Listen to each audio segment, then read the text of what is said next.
Well, hello everyone. I am PJ, I'm Chris. and this is For the North. This is episode 8, and we've got a fun one this week. We're going to talk about my heartbreak, the Packers' ugly, ugly loss to the Panthers. We're going to recap the Bears and the Bengals, and we're going to talk about the return of JJ McCarthy and a big road win versus the Lions. So let's just rip this Band-Aid off. Let's start kind of where it's best to start. I will say it. The game on Sunday for the Packers was absolutely ugly. That was an ugly offensive performance, ugly defensive performance. And I texted you last Sunday, and really what I had to say in my frustration was there are not really a lot of positive, if any, takeaways for this game. Just offense, I mean, if you really liked field goals, that was a good day to tune in. Yeah. Right. Well, and then on top of that, even though the Packers missed a field goal, which would have, ultimately kind of put them in a better position to try and win that game at the end of it. But they went like 1 of 5 in the red zone, which we've talked about the importance of. You can't settle for field goals in the red zone and expect to win games. Multiple turnovers. I think the Packers ended up with 3 turnovers that game. Jordan Love did not look good. Josh Jacobs did not look good. Defense was suspect the whole game. And then on top of it, the real kind of gut punch is that the Packers lose Tucker Kraft to a torn ACL.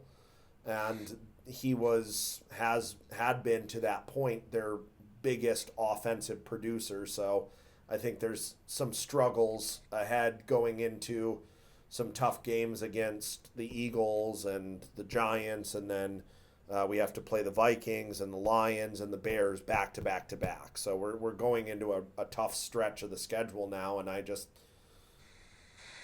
don't want to be pessimistic like the fan base is, but it's hard not to be pessimistic after that embarrassing of a loss. Really, Yeah, I mean, Romeo Doubs did well receiving.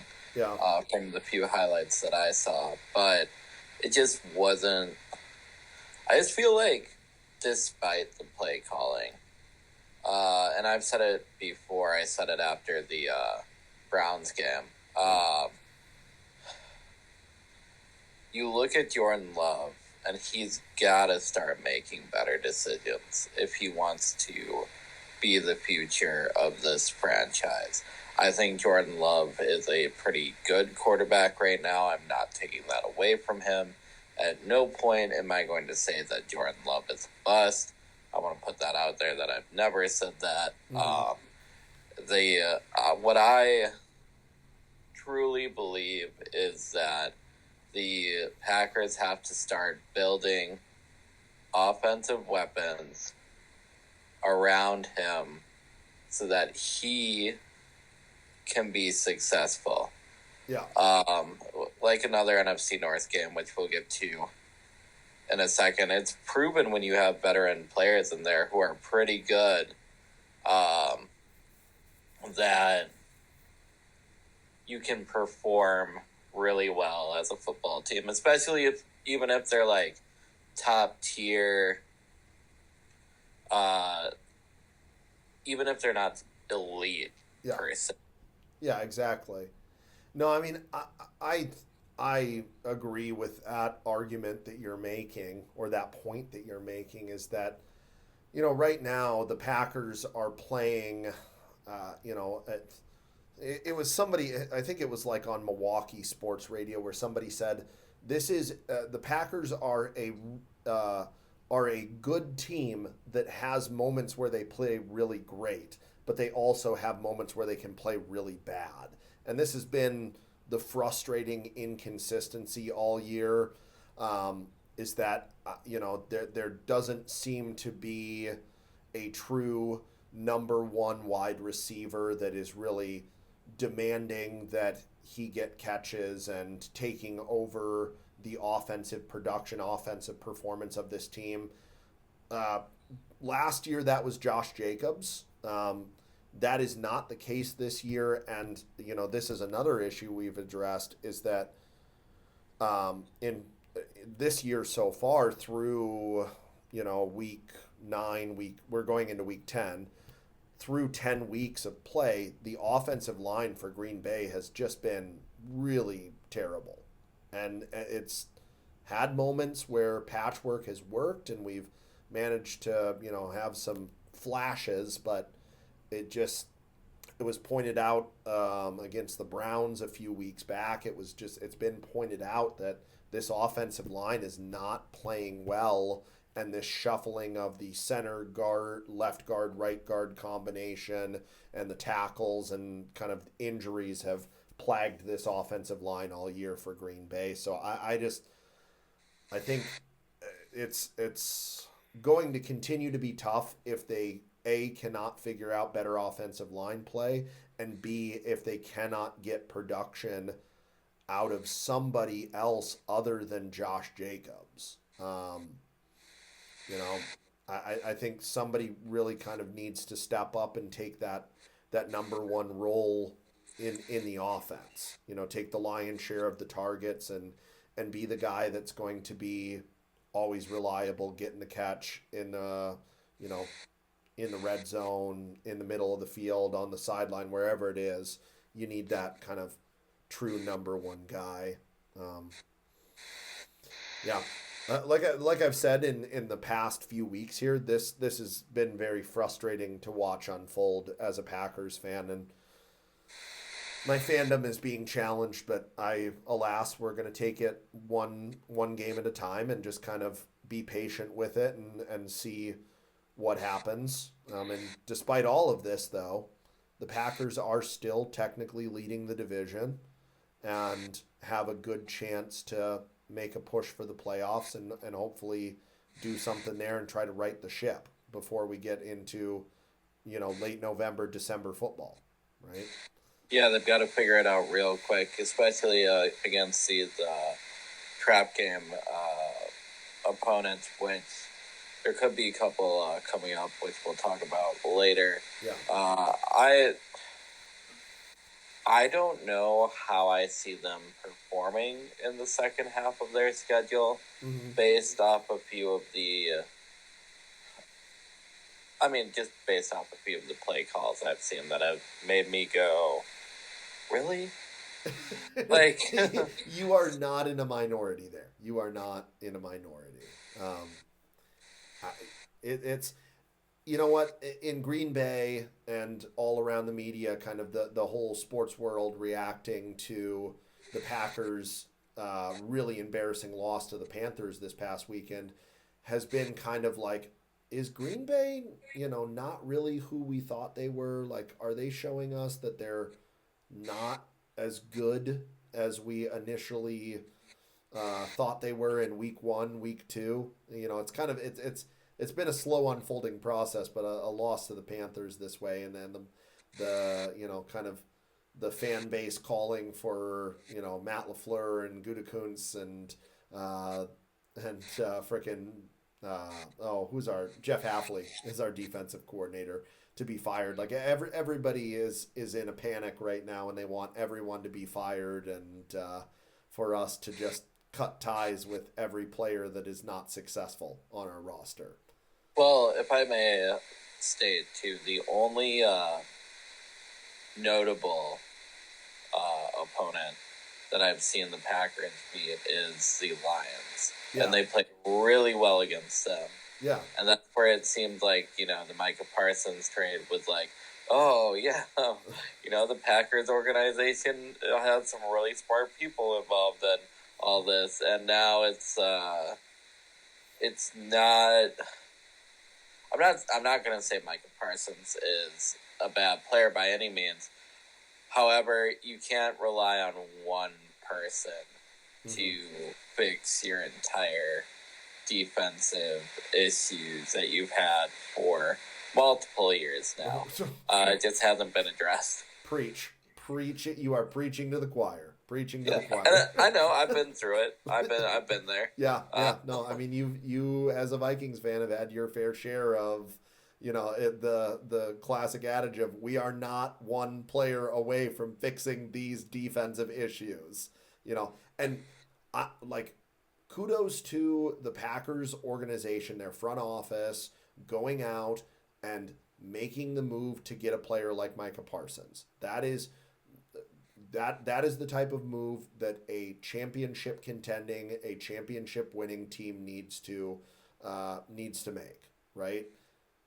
But if that's the only thing you're doing and the rest of your defense is not playing up to the standard that Micah Parsons is playing at, then it doesn't really make a lot of difference. So, I don't know. Like I said, I'm going to take a breath and remind the fan base that they need to collectively take the words of Aaron Rodgers and just relax. I think we need to relax and realize that, again, this is a marathon and it's not a sprint.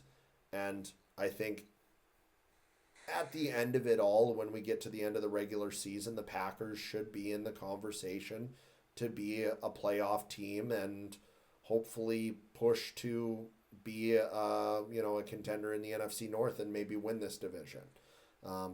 But we shall see what unfolds over this kind of, like you said, this back half of their schedule that's going to get a lot tougher than it was in the first half of it. So these are my thoughts, at least. Yeah, I mean, I don't think I really have anything else to add. Let's shift our focus to a brilliant, at least, offensive performance by the Bears this weekend. Kudos to them for beating the Bengals. I would, with no disrespect to the Bears, I think they are headed in the right direction. I don't think they are going to be Super Bowl contenders this year. I don't think that's a hot take by any means. But what I will say is that the Bengals they beat themselves. They just couldn't make a tackle at the end of the game. Threw an interception when all you had to do was run down the clock. Nope. Literally, that's all you... Taking chances that late in the game was just poor coaching, and I wouldn't be surprised if you're going to see a certain defensive coordinator for Cleveland take over that head coaching role. Or not, no, I'm getting ahead of myself. I was looking at the Cleveland stats beforehand because I was genuinely curious. But if he was to take over the Bengals role, he's more likely to get it in Cleveland. But right. I wouldn't be surprised to see someone in the Bengals organization step up and become interim head coach before this is all over. Granted, I think the GMs understand that they are playing without their starting quarterback. Hmm. Yeah, I mean, this has been for the Bengals a really, this season has really been a roller coaster ride, where you go from contending for your division, contending for the AFC as a whole, to now kind of trying to stay afloat and salvage the season. And there have been some flashes from Joe Flacco, which, this is another example that like Joe Flacco has somehow found a way to drink from the fountain of youth and, you know, look like his old self in multiple games this year. So I just, it's been like I said a roller coaster for them. But you're talking about a team that doesn't have Joe Burrow and is playing a 40-year-old starting quarterback, trying to get the ball to playmakers that honestly probably have to be frustrated at this point with the result of what it is, because the offense overall for the Bengals has been great. The defense just has not showed up for them in pretty much every loss that we see. Talking about this game against the Bears, like you said, all they needed to do was tackle, and Colston Loveland doesn't get the game-winning touchdown, um, and they're probably talking about settling for a long field goal. But when that play happened, there was like 17 seconds left in the game. So you know, I I have a really hard time believing, even though the Bears have been heading in the right direction, that they can continue to keep winning this way. This like at these snatching these moments where they're snatching victory from the jaws of defeat. I just really don't think that's a sustainable model for winning for them. Um, you know,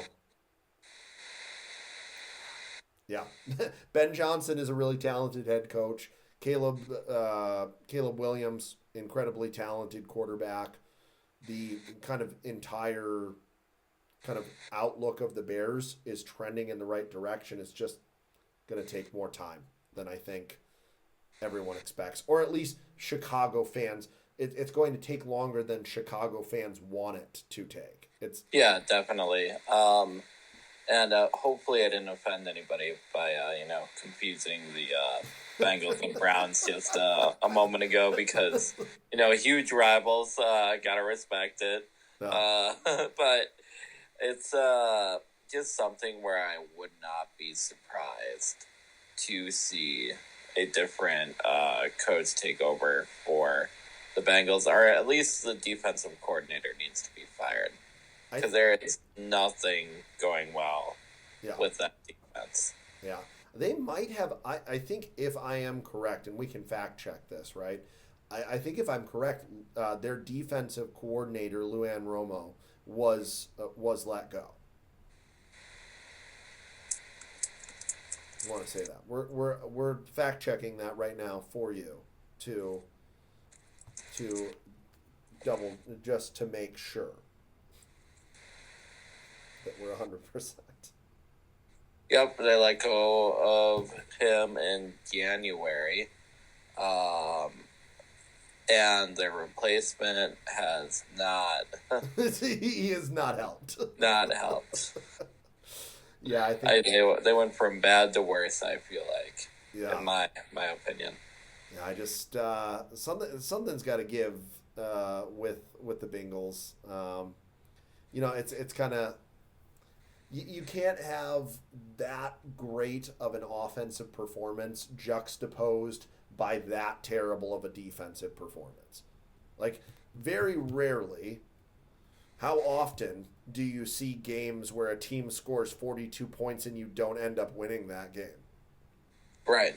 I can't name many instances of that in the NFL, at least. I think if you're regularly scoring on offense 30 plus or even 40 points, right? That is a game that you should win.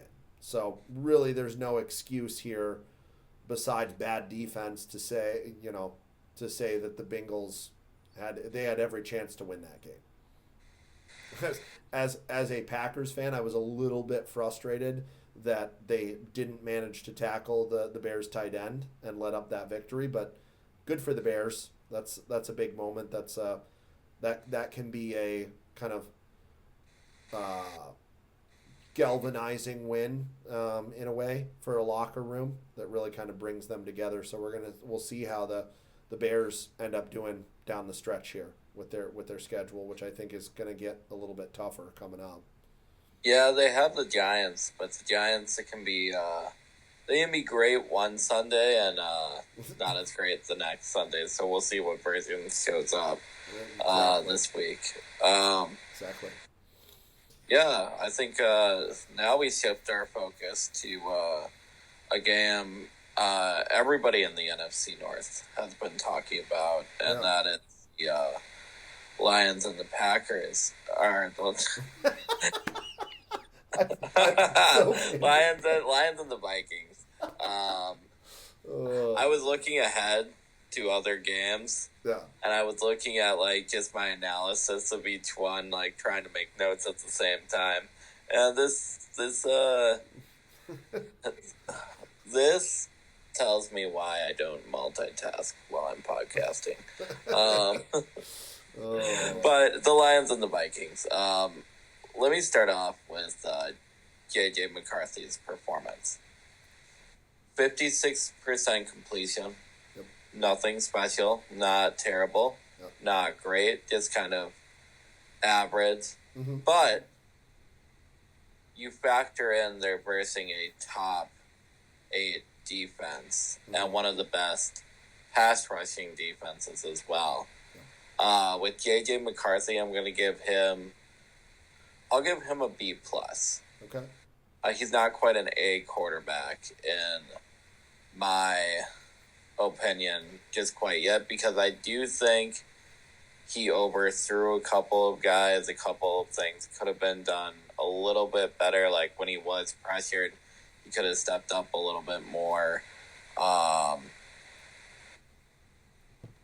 Though he did get rid of the ball a lot quicker than he did versus the Falcons. Yep. But he also had an extra second. Yeah. He was able to be like, okay, my guys got this. I'm not just going to get whacked from one side the entire game. And then on the other side of the ball, you look at the defense, and they played a phenomenal game. 2 turnovers. Just a really great all-around team performance from Minnesota. Absolutely. To speak to the JJ McCarthy performance. What I saw, so I went back because I was watching the Packers game while this game was happening, and I really wish that this could have been a game that I got to watch, because it would have been really fun to watch, actually.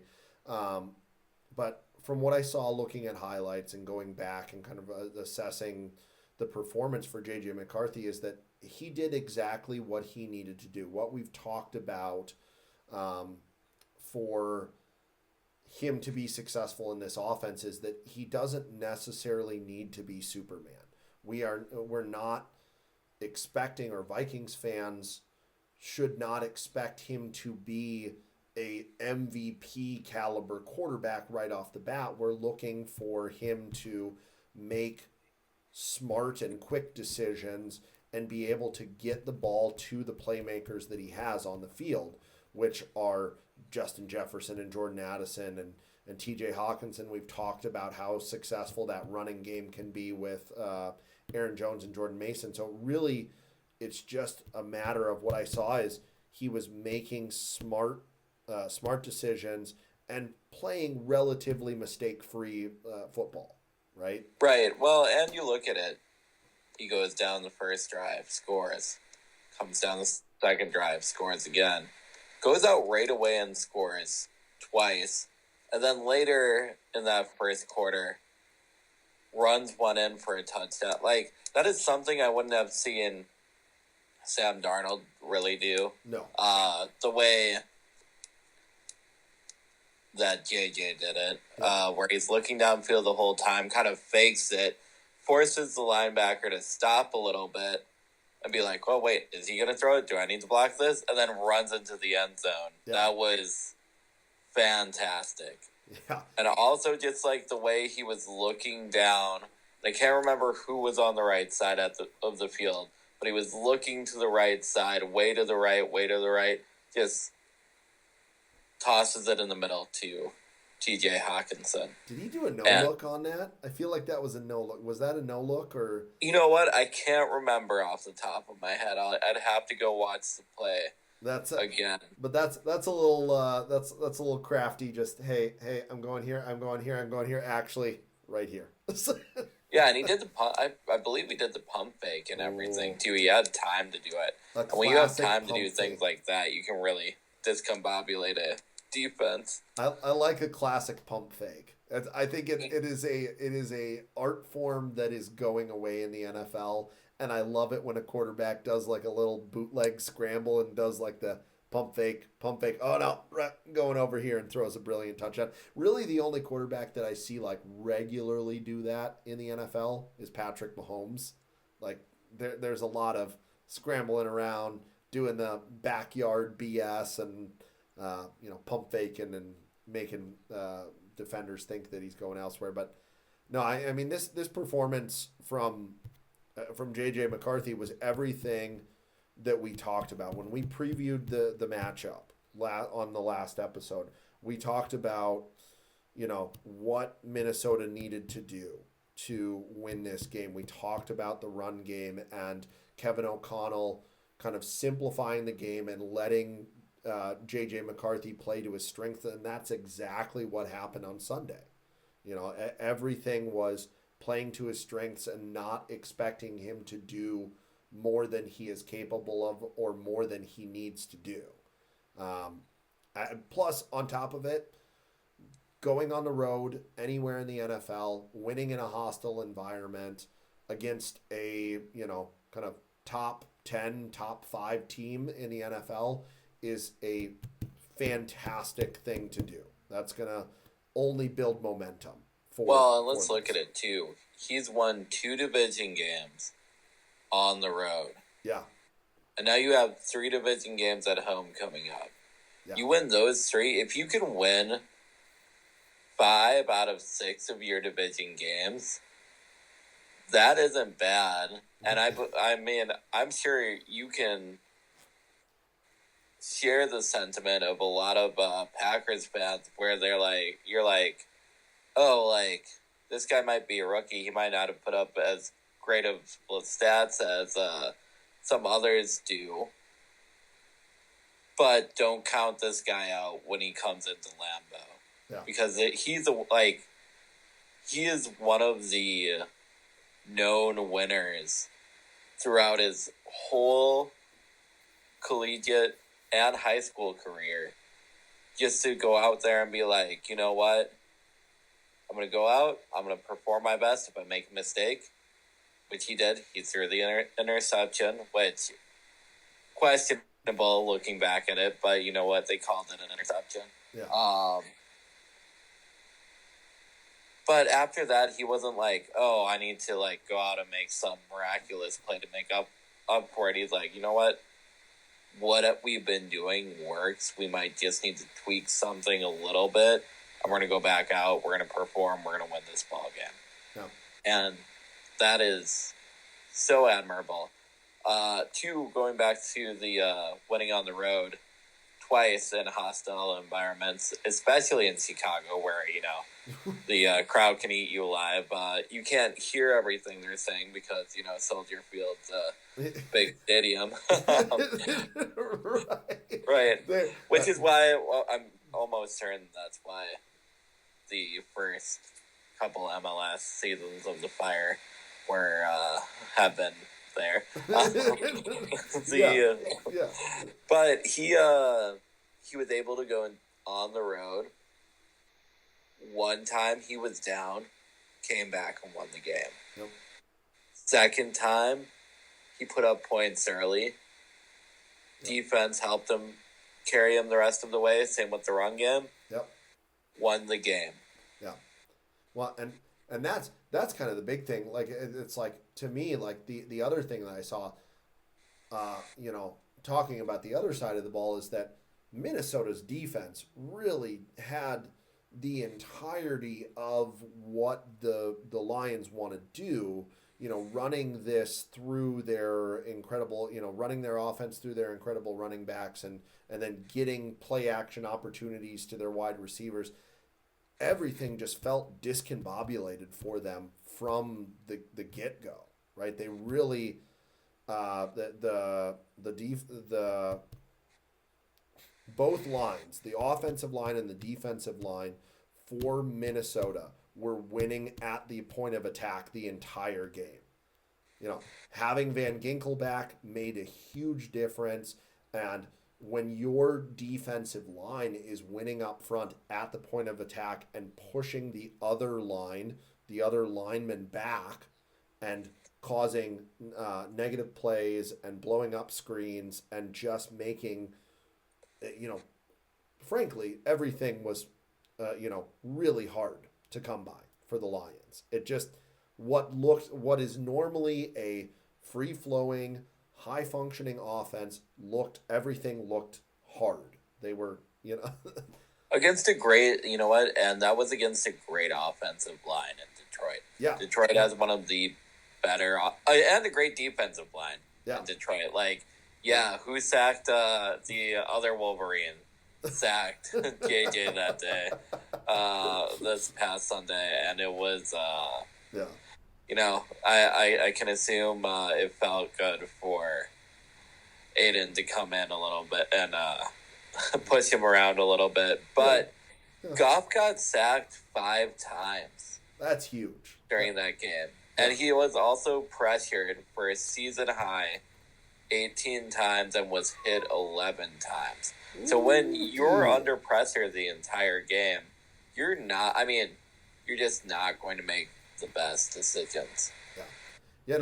Like I said, Minnesota on both sides of the ball was winning at the point of attack up front, and they were blowing guys off of the line and just winning matchups, and that is what majorly contributed to Minnesota having a comfortable lead in this game. At any given point, I think the closest it got was 7 points. Yeah? Yeah. Yeah. So, they pretty much throughout the entire game had a 7-point lead, and it felt, at least from what I was watching on the highlights, felt comfortable. You might have a different analysis of that having watched the entire game, but I think the only time, at least when the Packers game ended, they went to extra time, and I saw the 3rd and 5 play where McCarthy drops back and brilliantly throws it to, was it Naylor? Yeah, it was Naylor, right? Yep. Throw the dime to Naylor. Yeah, absolutely. And you know what? What I thought of in that exact moment is I go, Sam Darnold doesn't make that throw. Does Kirk Cousins make that throw?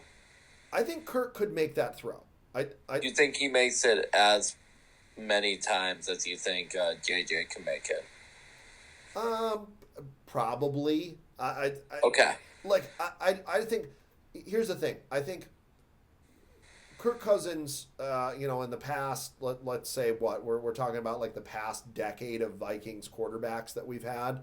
Kirk Cousins has to be one of the most talented quarterbacks that Minnesota has had. Oh yeah, he was one of the best. Yeah. Yeah. I think he makes it.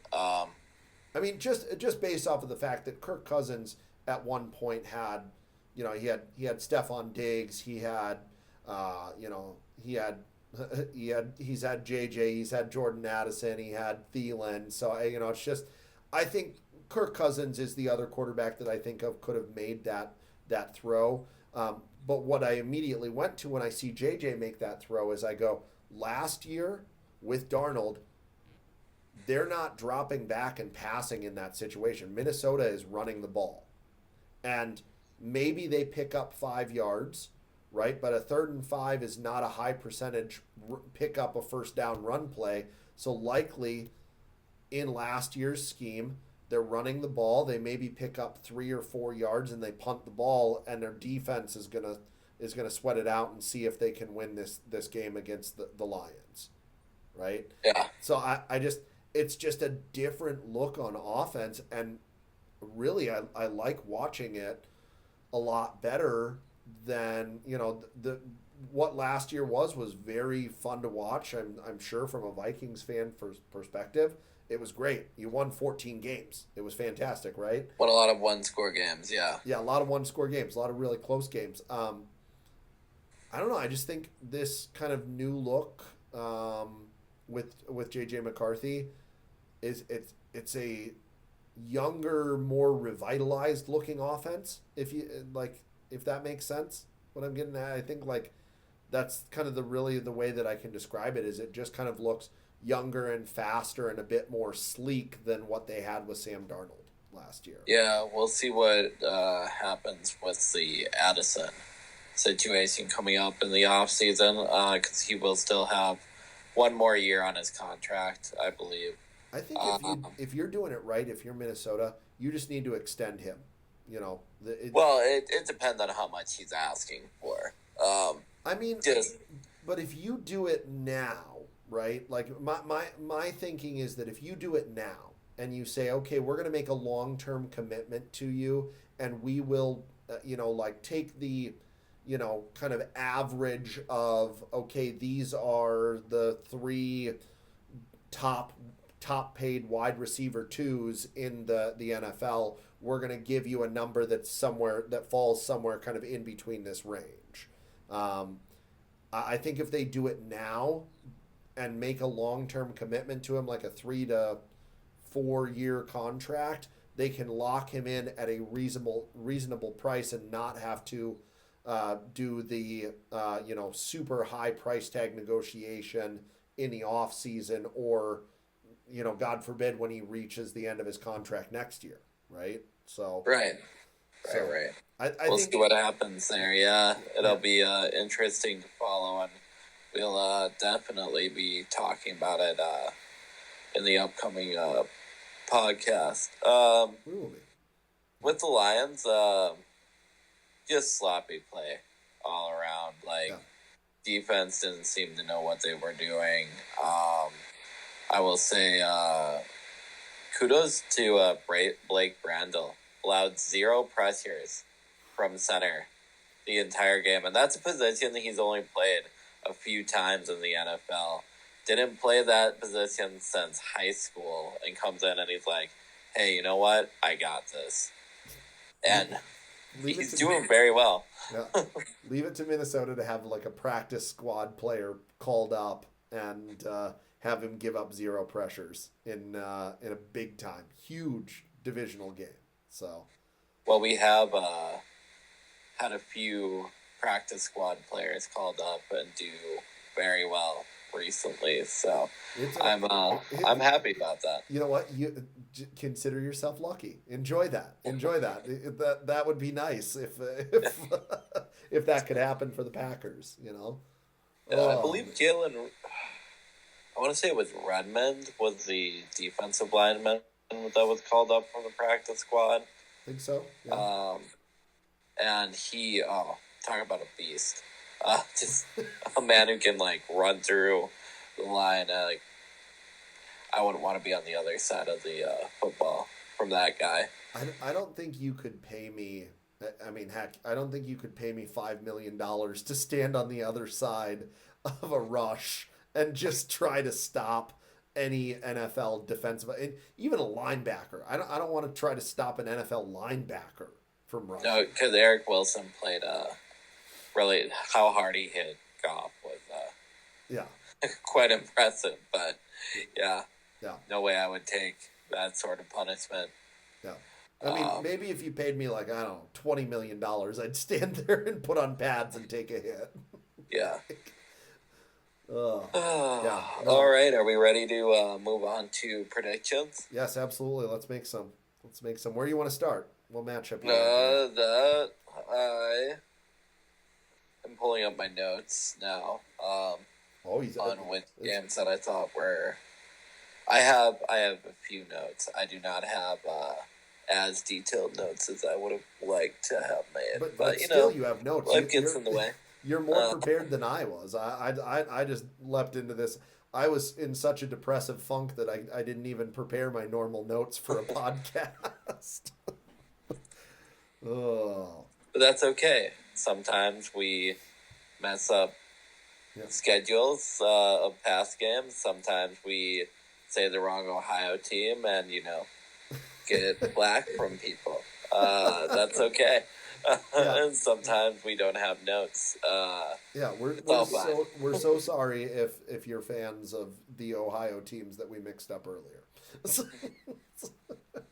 Like how you say "we" to take some of the pressure off of me. That's I'm trying to be a helpful podcast co-host for you here. I'm just right. Really, Thank you, Roger Goodell, overlord of the NFL. We love you so much.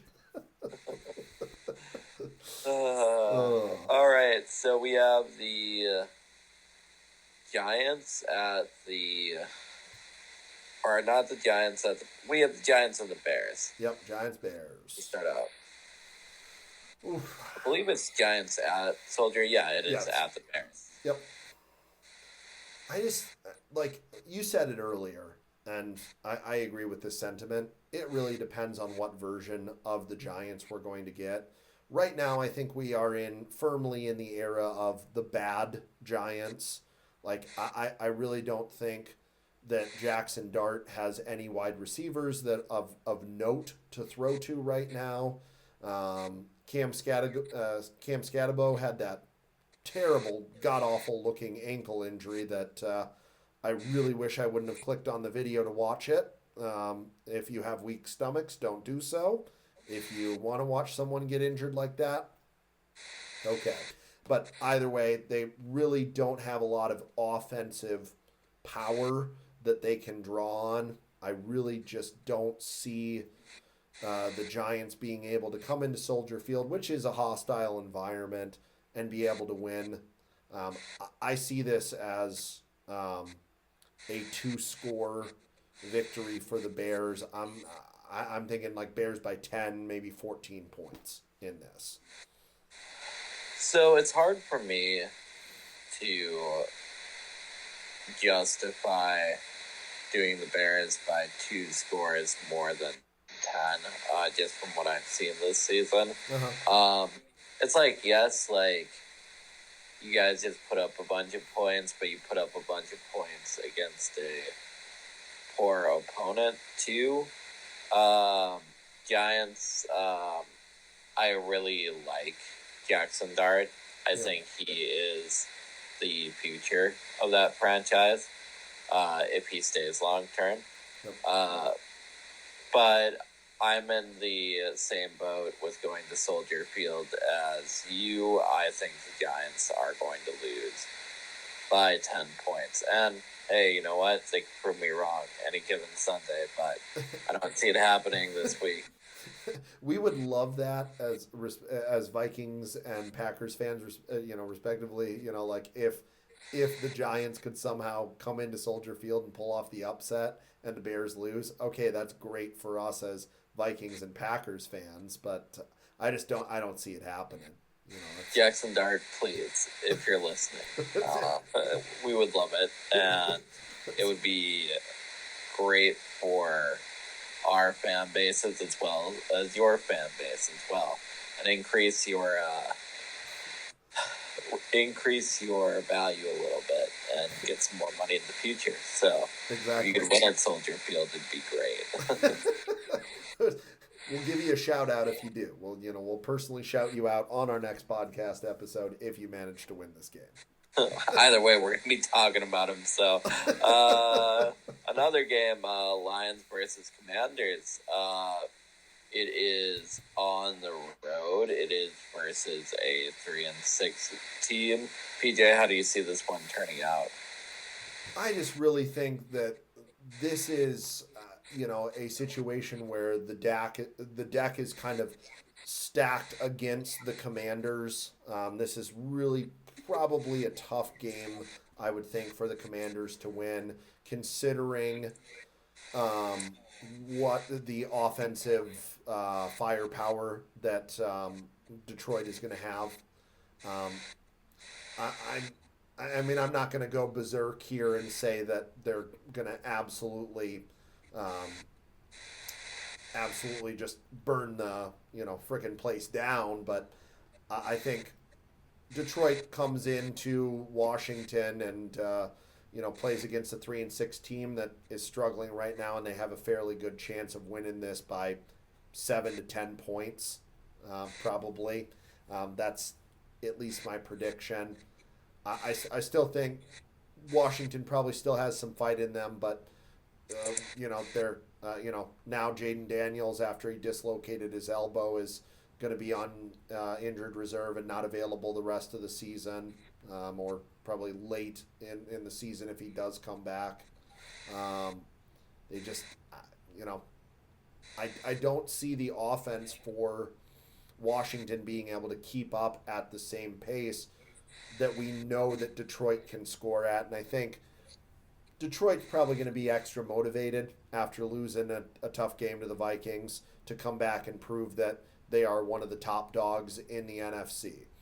So, and it looks like there's some defensive key players that are going to be out. So it's going to be an uphill battle. Mm-hmm. Granted, it is at home, so that gives them a better chance. I don't see them winning this one. I would predict the Lions by 7, Okay. at least. Yeah. If the Lions play like they did this past Sunday, where they come in without a game plan, but I think Dan Campbell realizes, hey, we need to do a little bit more preparation because we were made to look the fool this last week, and we don't want to do that again. No, I think you will be if Detroit loses 2 in a row because of their lack of preparation, their lack of proper game planning for an inferior opponent. Which I'm not saying that Minnesota is an inferior opponent, but I just think the lack of preparation, lack of good game planning, led to them losing that matchup against the Vikings. But Washington is truly an inferior opponent that you should be able to beat. Don't play down to them. Play your brand of ball. Play a good, clean offensive and defensive game, and I think you come out with a win if you're the Lions. Yeah. Ugh. All right, let's move on to. Well, what game do you? I'll let you pick. I think we end it with the Monday Night Football matchup. I want to talk about Ravens and Vikings because I think this is another situation where it's scheduled. It's a noon game, but I really think that this should have, when it was scheduled, been a 3:25 or a primetime game. I think it's probably one of the more interesting matchups in the afternoon slate this Sunday, considering the result of last week's game for the Vikings and considering kind of the direction that the Ravens are going in right now. So, yeah, and it all depends if the Ravens offensive line can hold up. If they play like they did versus Detroit, then they will be absolutely obliterated by the Vikings pass rush, which is one of the best in the NFL, with Van Ginkel having returned. And I don't know. I see this as a potential. Actually, I do see this as a trap game for the Ravens. I do think a lot of NFL pundits are underestimating the Vikings defense and underestimating what the Vikings offense can do, even if they perform subpar. yeah. Subpar for the Vikings offense is still better than an average NFL team. Yeah. Yeah. And it's just the truth. Like, when you have that many star players out on the field at once, I consider myself lucky to have had, like, eras of two great receivers all throughout my Minnesota Vikings fandom. Yeah. Yeah. Friggin' you lucky duck. You just, like, come on. Chris Carter and Randy Moss, now JJ and Jordan Addison. You got Percy Harvin and what was his name? Oh. There was another one. Oh shoot, yeah. Well, then you have Stephon Diggs and Thielen. Yep. Diggs and Thielen. And then you had Jared Allen as your tight end. So, like, yeah. You had some freaking good offensive weapons. So yeah. So this is a game that. Hang on, sorry, defensive. Defensive end is what I meant. But, like, when he drew, it was just like, the reason why I said Jared Allen as defensive end is what I meant, is because we do this really late, ladies and gentlemen. Yeah. We don't always get everything right, but we will correct it in real time. So bear with us through the preseason. I was gonna say, you caught yourself, and I was like, "What? Jared Allen? Huh?" Yeah, no, it was that was it. But, like, he was part of that group where they would turn the ball over, have short field position, and then, you know, whoever was quarterback at the time, because we went through a million, could just make the simple plays with some great receivers at the time. Yeah, absolutely. So, with all that being said, you know, factoring in the fact that right now the defense is playing great for Minnesota, you've got, you know, a rejuvenated kind of offense, it seems, from, you know, the return of JJ and what happened in Detroit. So what's kind of your read on this game in terms of how it unfolds? I think the Vikings will have a decent start. I think they will have to keep doing what they did on Sunday versus Detroit in terms of running the ball. Mm-hmm. Make sure you have some run plays dialed up so you can take time off the clock, and just make sure that you are doing what you need to do to protect the football. Yeah. And if your defense can step up too, that's huge. If that rush can get to Lamar, where he can't have time to set his feet even. Yeah. We've seen what happens, and we saw that with Detroit, where he just wasn't able to make a play downfield. You also got to stop Derrick Henry. So make sure that you are going in prepared for both, which I, undoubtedly think Brian Flores is going to be up till about 3 a.m. tonight. Yeah. Scheming and planning. Yeah, he will be. Yeah. He started the moment that the clock hit 0 for Detroit. He was on the plane, just probably on the tablet, just being like, okay, I got it. I know exactly how we're going to stop Lamar. He was already scheming. So this game, what I kind of see is that I think it can kind of go either way for me. I think really the key for Minnesota to win, and I think Minnesota can and will win this game. The key for them to win this game is going to be, getting after it on defense, and really being sound in their tackling and making sure that Lamar doesn't slip out and create those extra opportunities by extending plays.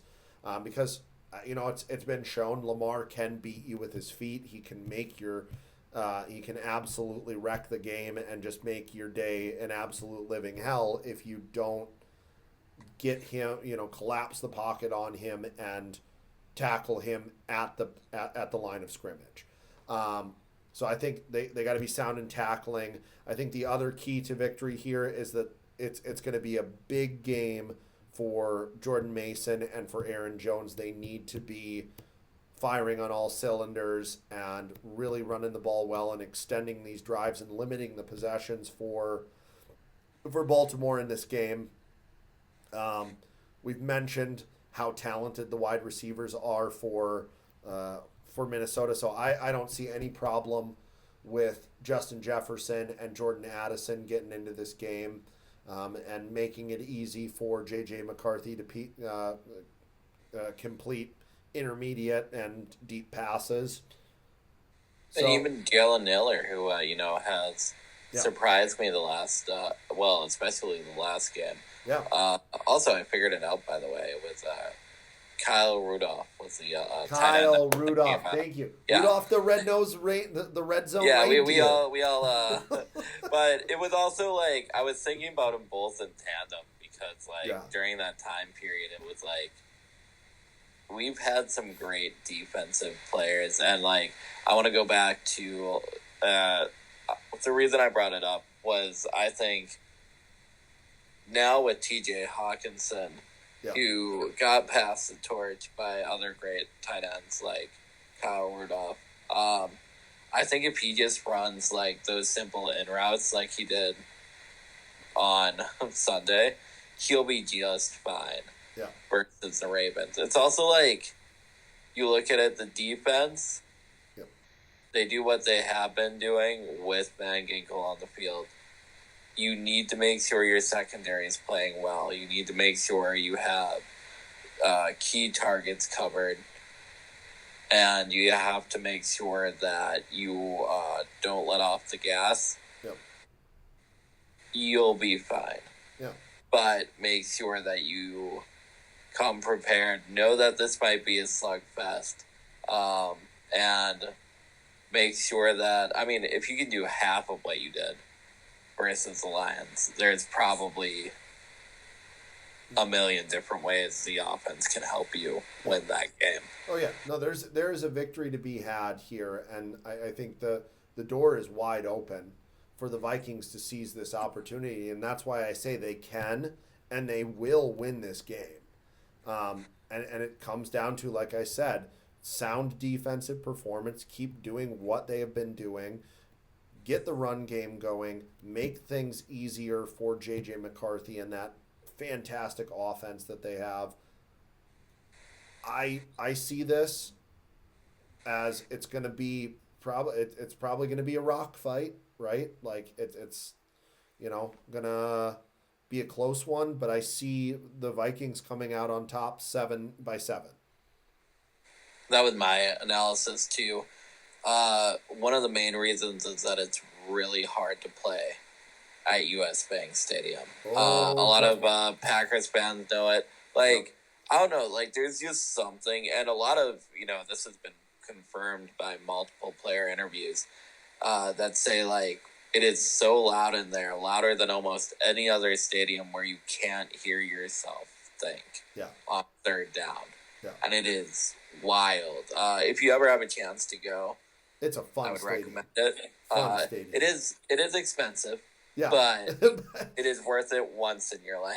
At least. I will say this: U.S. Bank is when they built it, they did a brilliant job at the fan experience, right? You yourself worked there and got to be in the action and experience these fantastic moments, and you can attest to this, and I can attest to it as well. I've been to 2 games at US Bank Stadium.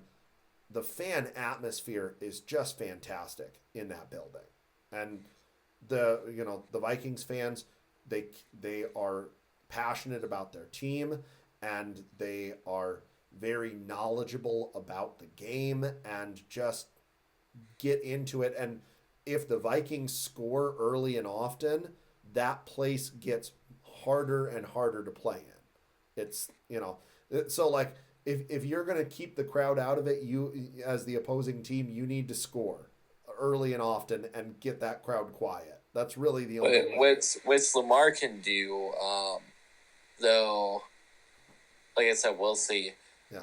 A lot of people are like, oh, he's back versus the Dolphins. He did amazing. And I'm like, yeah, but it's versus the Dolphins. Like, yes, he should do amazing versus the Dolphins because I think that's the type of tier that he's on. But the Dolphins are not a good football team. No, no, they are not. Not this year. They haven't been for a few years. They have not been for a few years. Yeah. So I think, like, do you see this, though, that this could potentially be a game that kind of flips either way? Like, we had this, like, a couple weeks ago where we talked about, like, it could flip either way, where it could be Vikings by 7 or Ravens by 7. Like, do you see that a little bit this week, or are you less so than the Lions game? Okay. Less so because I feel like the Ravens have some unresolved issues that they need to address. Like, don't get me wrong, Lamar got them into that game versus the Dolphins when they had 3 turnovers, but I'm like, you also committed 3 turnovers. Yeah. And then you're lucky there's not an offense on the other side of that ball that can do anything. Exactly. You know, like, that's really it.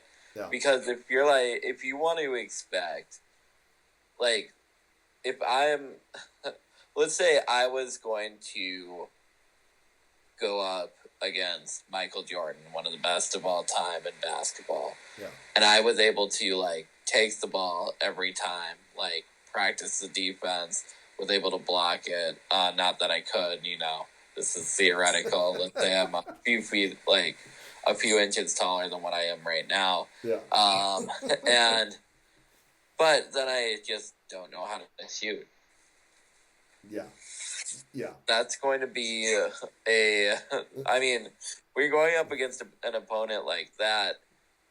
The chances of you getting the ball back and winning and your defense getting kind of worn out is high. Yeah, it's high. It's a high probability. And we've seen it we saw it with the Vikings this year. Yeah.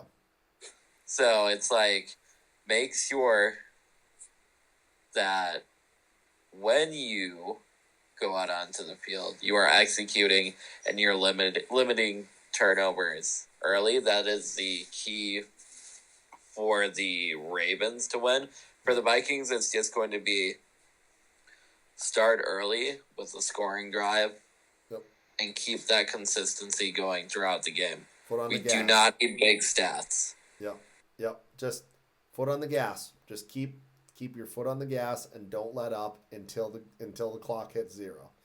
You know. Right. I would like, 350 yards and 4 touchdowns from JJ McCarthy, but I'm also realistic and I'm not going to expect that from him at this point in his career. I mean, if you know what, if you're right about that and you called your shot just there, I will, I don't know. I'll buy you a cookie or something. We'll figure it out. We'll figure it out. Oh, man. Well, hey, so should we shift to Monday Night Football, talk about Eagles-Packers? Yes. The Eagles are in very good form right now. They are. There is no denying it. And their run defense has gotten a little bit better, which the Packers known for, having a pretty decent run game this year. I feel like that's almost like, you guys have to have a decent run game versus, and more than decent, I would say, run game versus the Eagles for you guys to win it based off who you have in your receiving core right now. Yeah. It's thin. It's very thin. The offense the offense is quite thin right now. We are playing basically kind of the same version of the Eagles that we played twice last year. They're a very good team. They're very sound on the offensive and the defensive side of the ball, more so the defensive side of the ball. They're getting healthy at the right time down the stretch here. They're going to have Jordan Davis and Jalen Carter, and they're going to have one of their injured cornerbacks back.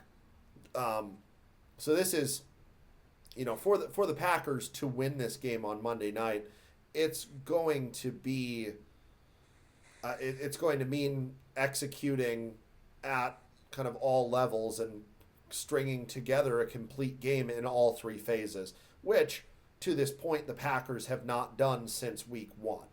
There hasn't been that complete dominating performance where the defense and the offense and the special teams are all clicking and running on on all cylinders. With the current state of where the Packers are, like you said, the wide receiver room is thin right now. Losing Tucker Kraft for the season does not help that issue at all. I really see this being tough sledding for the Packers, although I do see it being a close game. I think it's going to be tough sledding to beat Philly, who is one of the contending teams, one of the better, kind of one of the best teams in the NFC currently. I'm going to go Philly by 7 in this game, and really kind of hope that the Packers are going to show up and play a competitive game. What I really don't want to see is the Packers kind of be underprepared and have another game where they just absolutely stink like they did against the Panthers, because I think truly the fan base is going to riot if we, on Monday Night Football under the lights and in Lambeau, if we get blown out and lose to Philly really bad, the fan base is going to riot. So this needs to be competitive, but I ultimately see this coming out as a loss for the Packers to the Eagles. So, it's just because of all those factors that we talked about earlier. It's kind of they're in a rough spot right now, and they're going into a really tough part of their schedule. Yeah, I would go. Packers lose by 7 to the Eagles. That's was where I was headed with it as well. Just because the Eagles have a more complete team right now. Yeah. The Packers are really struggling to find their identity, and I don't think that's on Jordan Love necessarily. I think there needs to be a coach that pulls him aside and says, "Hey, you know what? We have people that we need to work with right now. We're kind of in a next man up situation. We need to make smart throws." Yep. And also in not even times of desperation, but like at the right opportunity, we can throw it downfield. Yeah. Yeah. It doesn't need to be every other play. No, it does not. I mean, I think there is a time and a place for this Packers offense to allow Jordan Love to throw the ball down the field. He has some talented playmakers. I will not deny that. However, I think we talked about this with JJ McCarthy, and we talked about this with every team in the NFC North. I think a little bit of simplification of the play calling and playing to the current strengths of the offense would benefit the Packers right now. I think just simplifying a little bit and letting the game come to Jordan Love and playing to his strengths and getting some short intermediate throws that he can complete, so there's a little bit of confidence in this offense functioning with what is, arguably one of the most thin groups at wide receiver and tight end in the NFC North right now. I need the Packers the Packers need to figure this out quickly. We mentioned this earlier. If they're going to be a contending team in the NFC North, and if they're going to make a push to be in the playoffs and make a deep run. These are the types of teams. The Eagles are the types of teams that you need to beat if you're the Packers, if you want to be talked about as a true contender in the NFC. Last year, the thing that plagued the Packers was inconsistent play against really high-quality opponents. They played the Eagles twice. They lost to them by one score each time. They played the Vikings twice and lost. That was another high quality opponent, but they were close games. They lost to the Lions twice. So these are games. This is one of the games that if you're going to be a contender, you need to find a way to win it. Like I said, I think it's an uphill battle if they're going to do it. I would be thrilled if it happened and they somehow showed up and beat them, but I just don't. I think there's too much to overcome right now after that kind of embarrassing loss against the Panthers that we watched. So, yeah. Well, I couldn't have said it any better myself. I think with that, I think we're going to have to, well, not have to, but we are going to sign off. So, I mean, this is a natural point to end it. This has been For the North. I'm Chris, and I'm PJ. See y'all later. All right, peace out.